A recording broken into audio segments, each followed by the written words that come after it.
I'm Kevin Brown with BrownInnovations. I want to present to you our design for a face shield that we're now manufacturing. It has a clear plastic piece that runs the full length of a person's face and side to side. There's room for a respirator and glasses. It's anti-fogging.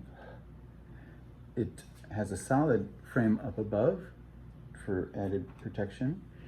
It utilizes a thin design, which we believe to be cooler than the ones that utilize a big thick piece of foam on the top, which can be quite warm and uncomfortable.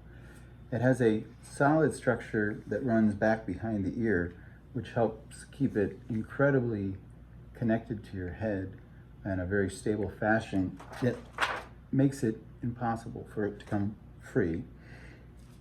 There are also cushions, foam cushions going all the way around, which make it more comfortable, and an elastic band in the back that helps provide that security. We hope that this new design will keep people safe during this current coronavirus outbreak.